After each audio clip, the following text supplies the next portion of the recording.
Good afternoon and welcome to our second briefing for the Thursday, November 16th meeting.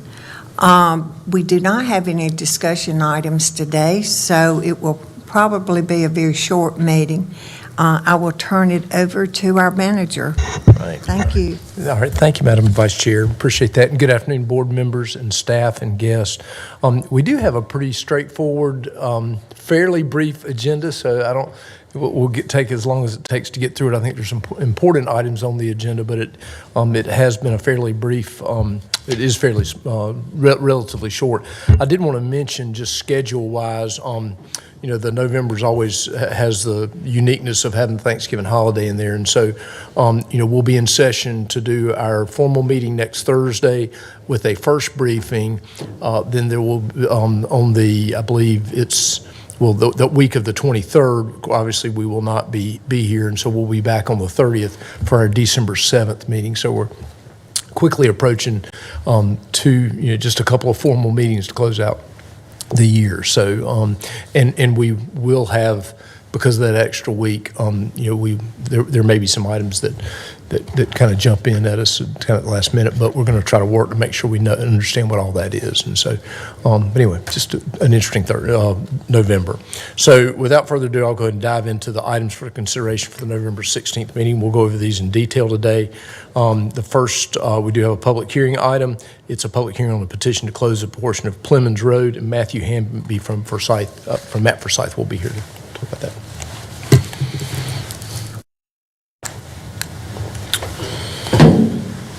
Good afternoon. Good afternoon.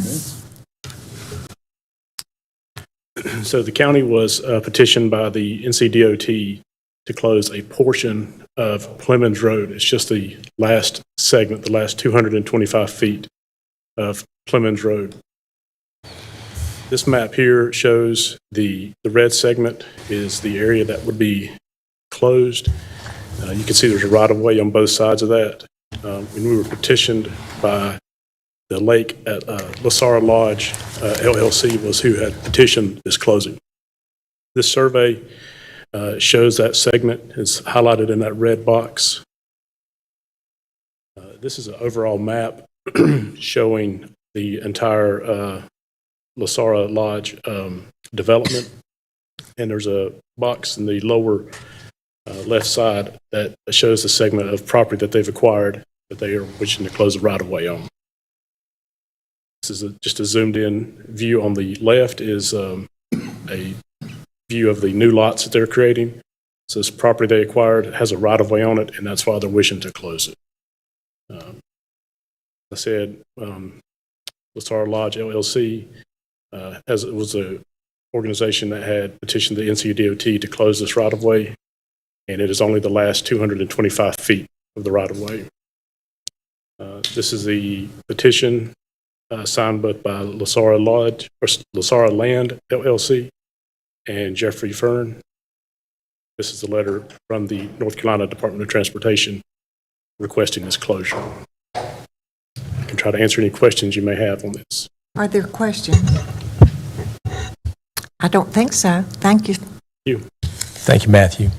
All right, we have item number 2 is a resolution giving notice of intention to reduce the salary allowances and other compensation of a non-incumbent register of deeds of Forsyth County who takes office in December 2024. This is what an item we've done kind of consistently with both the constitutional officers, the register of deeds, and the sheriff. And I'll turn it over to Gordon just to talk a little bit about the sort of why you would do this. So. Thank you, Mr. Manager. As the manager said, this is something that is done every other year. The sheriff obviously ran last time around, and now it's the turn for the Register of Deeds. The filing period, as you may know, opens approximately in a month. And so to determine what the filing fee will be for anybody who wants to run for Register of Deeds, you have to have a salary, and then it's a percentage of that salary. So what this item does is it sets the salary if a new Register of Deeds is elected and takes office in December 2024. It would not reduce the salary if the current Register of Deeds, Lynn Johnson, runs again and she's reelected. So this is really just more of a bookkeeping item to set the filing fee for that race. I'm happy to answer any questions you have. Questions? Don't believe so. Thank you, Gordon. Thank you, Gordon. All right. Item 3 is a resolution recognizing November of 2023 as Adoption Awareness Month in Forsyth County, North Carolina. There'll be a presentation and some folks from DSS that will be here to receive that. And then item 4 is a proclamation recognizing November 17th as World Prematurity Awareness Day in Forsyth County, North Carolina. This was actually brought to us by some of the leadership at Novant. We sort of expanded it to pull in public health and really pull in the hospital systems and the nonprofit to just recognize this as World Prematurity Awareness Day. And Chantel, we're going to have some folks in to receive that from, I think, both hospital systems and public health, perhaps? Okay. We're working on making sure those folks are aware of that, but it was brought to us by the Novant leadership, and we appreciate them doing that. Any questions on those? All right. I don't think so. Agenda item 5 are the minutes, and they were emailed this morning. So you'll see those and get a chance to review those. A couple of budget and finance items. Item 6 is an amendment to the fiscal year 2023-2024 budget ordinance. It appropriates $1,008,877 from North Carolina Department of Health and Human Services for an agreement addenda 117, Public Health Infrastructure Local Workforce Development. Joshua Swift will review this. Yeah, so these are roughly a little over $1 million that's from the CDC's infrastructure. We're working locally, discussions with Kyle Haney, Economic Development, to see how we can do recruiting, hiring, training, and supporting public health staff and infrastructure investments. The funding comes per year, but this is actually, the funding lasts until 2027. So we do have a longer period. We've been primarily focused on some of the COVID dollars that we've been coming to you over the past weeks, but that's just a short synopsis. So any questions? And do you want me to get the other? Questions? Is Sharita going to handle that, or? Well, I have another one coming up. I didn't know if you were going to do You the- do. the If you want to follow-up. jump down to item 10, we can do that. That'll be fine. It's a resolution authorizing an agreement between Forsyth County and the Winston-Salem Forsyth County Board of Education for school nursing services and oral health. Yeah, so this, as Dudley said, this is an agreement, number 10, Public Health Department and the Forsyth County Schools, school nursing services, and our oral health, which is our dental hygienists that go into the schools. So we start this process. Our goal is to have this done, but it took a while to get it back from the school system. Questions? Thank Thank you, Joshua. Okay, thank you.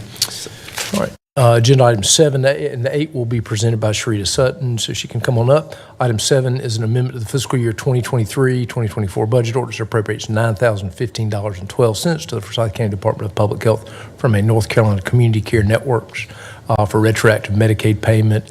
And then she's got an item on a grant item, and you can just jump into that when you get through with the other. All right, so the first one is the retroactive payment. So we're requesting an amendment to the fiscal year, he stated, of the 2023 budget and appropriation of $9,015 to the Health Department, Department of Public Health from the North Carolina Community Care Network from a retroactive Medicaid payment in the amount of $9,015. Questions? Next. Thank you. And then the next agenda item, we're requesting amendment to the fiscal budget for the year 2023, a budget ordinance, to appropriate $8,000 to the Forsyth County Department of Public Health from the North Carolina Public Health Association. Our adolescent program was awarded the Dr. Ann Wolf grant in the amount of $8,000. Any questions? Question? Very good. Thank you. Thank you. Thanks, Sharita. All right, a couple of other contractual matters. Item 9 is a resolution authorizing the execution of an amendment to the contract with I.L. Long Construction Company for the Highland Avenue Center Upfit Project. James Anderson is going to come up and review that. But we're glad to get some of those projects on that campus kicked off. So. Good afternoon, Madam Vice Chair and Commissioners. The item before you is a resolution authorizing the execution of amendment to the contract with I.L. Long for the construction phase of the Highland Avenue Center project. The project is a design-build project to renovate an area on the first floor for a behavioral health crisis center, relocation of the pharmacy, and to upfit shell space on the second floor for staff offices.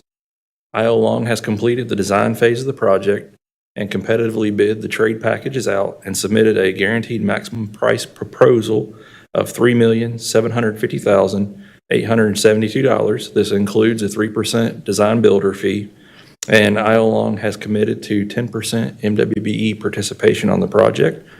$4,387,482 has been budgeted for the project, with $1,925,000 coming from ARPA funds and the balance coming from state funds. It is the recommendation of staff to accept the GMP proposal and execute the design amendment for the construction phase services. Total fees for design and construction phases are not to exceed $3,939,372. The resolution also establishes and authorizes a contingency of $150,000 for the county manager to execute change orders for the project. And I'd be glad to answer any questions. Are there questions? Wow, Thank you. lucky day. All right, thanks, James. All right, very good. Agenda item 11 is a resolution ratifying and authorizing execution of an interlocal agreement between Forsyth County and Davidson County on behalf of their respective health departments for Forsyth County to provide laboratory testing services to Davidson County, and Nicole Pretty from Public Health will review. Good afternoon, Commissioners. The item before you is a resolution to authorize an interlocal agreement between Forsyth County and Davidson County that would allow for Davidson County to pay for specific laboratory testing to be done by the Forsyth County Department of Public Health Laboratory.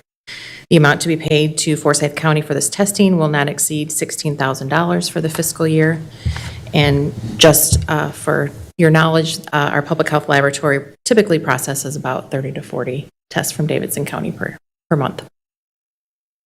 Questions? All right. Thank you. Thanks, Nicole.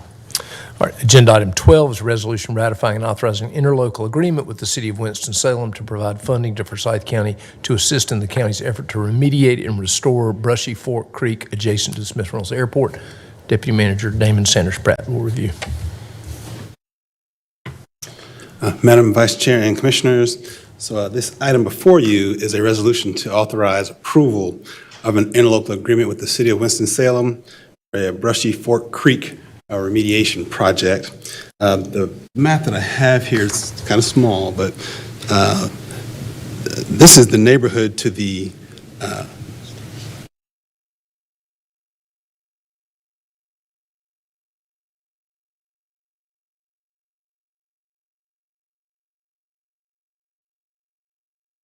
while he's getting this to come up on your screen here, the neighborhood that you'll see is to the east of Smith Reynolds Airport, where we've had issues with bank erosion. And so in an effort to be a good neighbor, the county has actually applied for a grant that will remediate some of the stormwater erosion control issues that have happened in the neighborhood adjacent to the airport and at the airport, on the airport side of the property as well. So there are 2,100 linear feet of stream bank that the county applied for a grant to partially remediate. We had a couple residents on Barkwood in particular that reached out to the county, to the airport, about challenges that they've been having with stream banks in their neighborhood. So to remediate that partly, the county applied for and received a grant to basically work on and remediate, expand, and reseed this 2,100 linear foot area of property that is borders basically the airport and the neighborhood that's to the east of the airport. Right now, the contract with Resource Institute is being reviewed by staff right now. We'll actually do the study and the survey work for the project. Then after that's completed and approved, the county would bid that out and then receive bids back. And at the quickest, the work could be done by April or May of 2024 if you hit that germination period. If we miss that germination period, then you got to plan again in December. So that's why the last time we talked last week, I said it could go into 2025. So if we make the planning period after the design and the contracting out, then we can possibly be done by 2024. If not, then we have to push the planning period back to December. So what we've sent to the city is an agreement to contribute $300,000, not to exceed $300,000 toward this remediation project.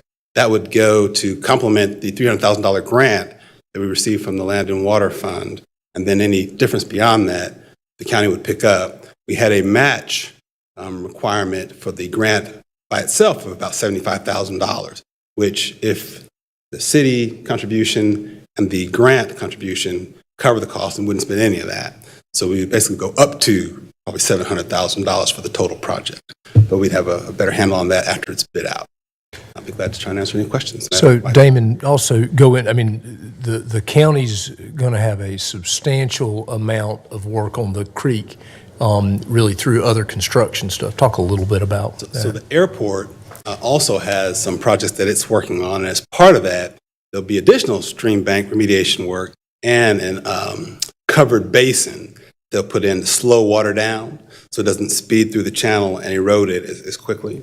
So in addition to this work, there's another couple $1 million, maybe $4 million of work that's going to be done by the airport north of this that will impact this location positively. That's not a part of this particular project. And so we referenced that in the item. And then the one thing that the city wanted to change in the resolution, which mirrors the contract, is the last whereas that they felt like kind of tied the stormwater fund that they have to $300,000 that they're contributing. And they basically are saying they're just contributing $300,000, not necessarily from that fund. Questions? Vice Chair, yes, I have a few questions. How can we influence the structured date for planning so that we stay on task? So we'll review the contract. Once we send it back to Resource Institute, who actually sent it to us initially, and they're okay with the changes, then we feel like we can meet that May date. But if they're not, and there's some back and forth, or the weather is to the point where you can't plant like you want to meet your schedule, then that could push it into the next season. But we feel like, and I don't want to speak for Mike, but at this point, if we get the contract executed relatively quickly, we can meet the spring 2024 period. Okay, I get a head nod, so okay, fair enough. And then my second question was relative to the city of Winston-Salem. When is this item on their calendar to approve? So their deputy or assistant city manager know that they will try and schedule it for December or their early January meeting. Fair enough. All right, thank you. Commissioner Bessie?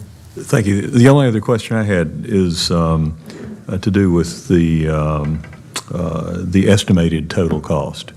It sounds like you've got a contingency plan if it runs over up to around $700,000. We've seen a lot of projects come in way high. Is there a specific contingency plan for if it overshoots it by a substantial amount more, say it comes in at $1 million or $1.1 million? Mm-hmm. So we have an estimate per linear foot that we feel pretty good about.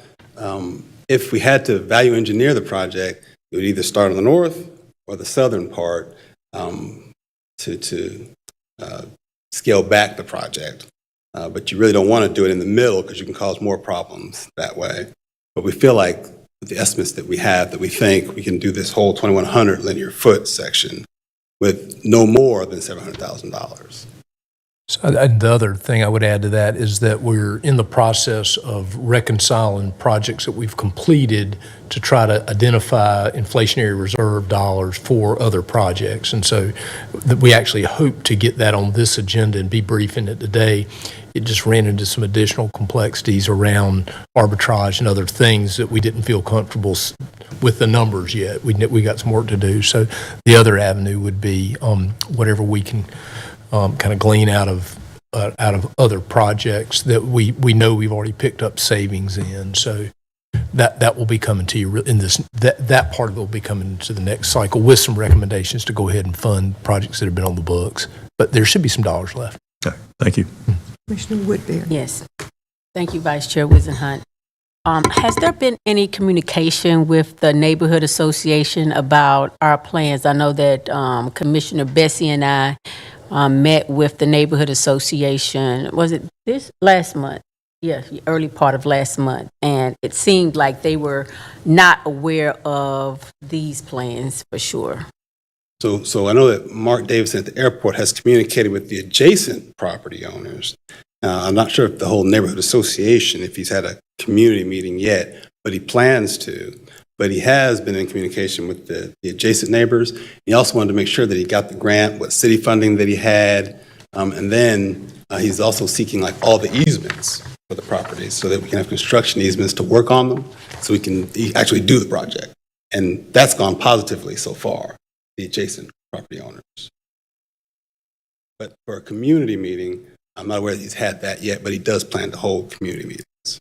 I would highly suggest that we reach out to the president of the neighborhood association. She seemed to be connected to the residents that's immediately adjacent to the airport and everyone else that's directly, indirectly affected by the water stream coming into onto their property, and they're having issues. So I don't recall her.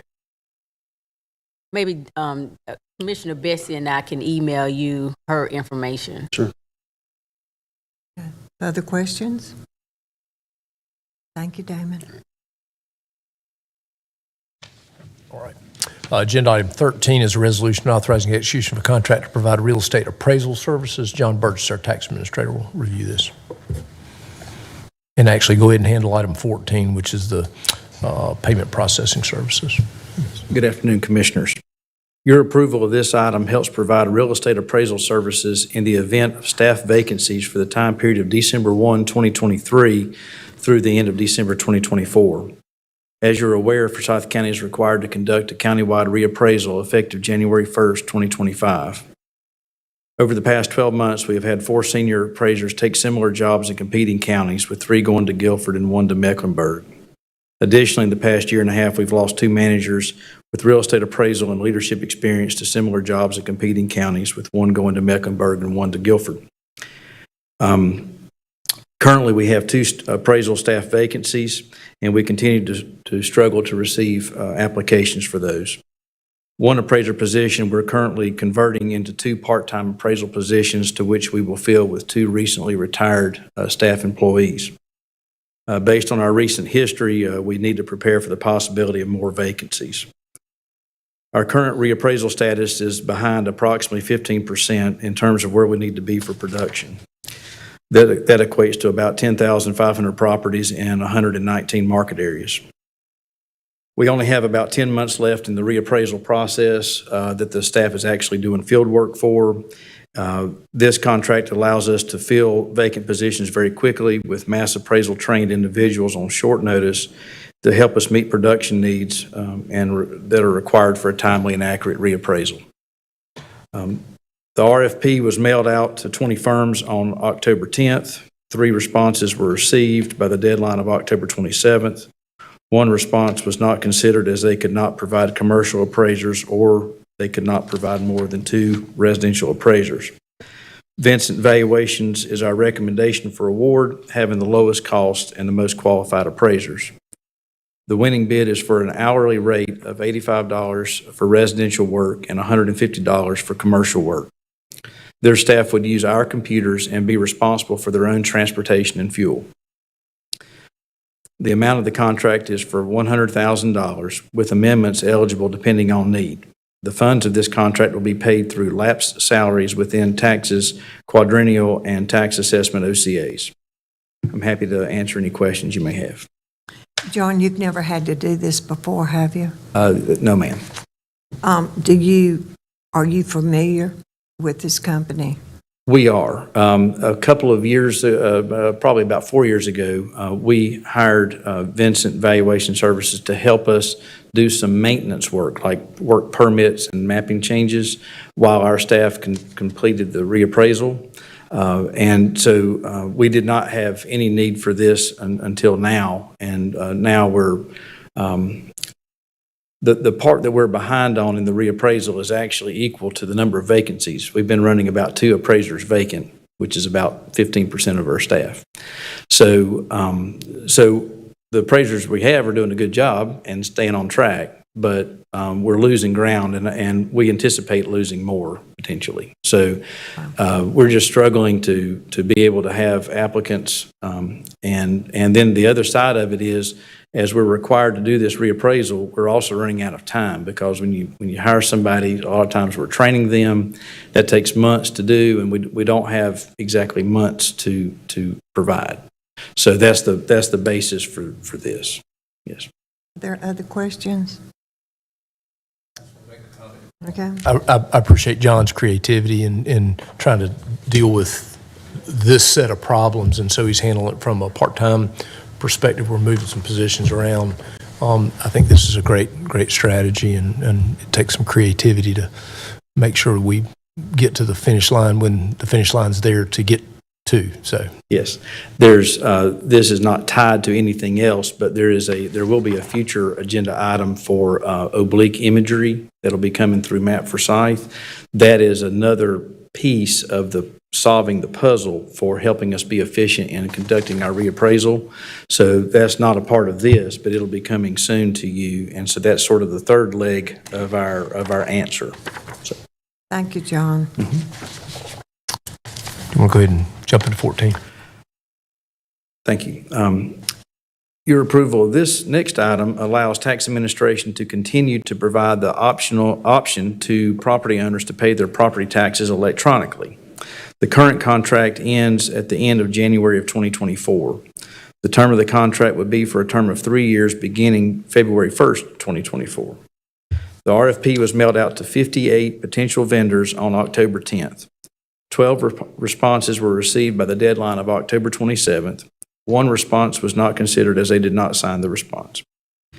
This contract has no cost to the county, because the public pays for any fees associated with their transaction should they choose to pay electronically. Gila Municipal Service Bureau, also known as MSB, is our recommendation for award, having the lowest cost and the highest overall score. MSB's fees would be $2.85 flat fee for Visa, MasterCard, Discover, and American Express debit transactions, and 2.25% percentage on any kind of credit card transactions. For electronic checks, the fee would be 20 cents per. We also will be able to accept PayPal, Venmo, Apple Pay, and Google Pay through this contract, which is something we've not been able to do in the past. These fees are similar, but they are all lower than our current fee pricing, so we're happy about that.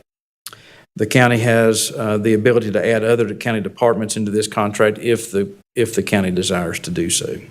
I'm happy to answer any questions you may have. Questions?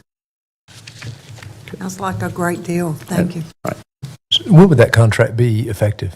February 1st of '24, which, and I apologize, I didn't have the contract in with your items, but they're kind of tricky to work through with such companies, and so we're in the process of doing that. Right. Thank you, John. And the last item is just a resolution approving refunds, and as you can see, it's pretty routine, amount $641.28. So that is it, Madam Vice Chair, and pretty efficient. I just want to take just a moment to say thank you to General Services and Damon and everybody who was a part of the green light. It's great, it's beautiful, and we're so appreciative, and I know the veterans appreciate it, so thank you all so much. Any other statements or questions? Perhaps just a reminder that the offices will be closed tomorrow for Veterans Day. The county employees appreciate the board recognizing Veterans Day, and hopefully we take time to honor all those who served and are serving. I hope so. Do I have a motion to adjourn? Moved. Second? All in favor say aye. Aye.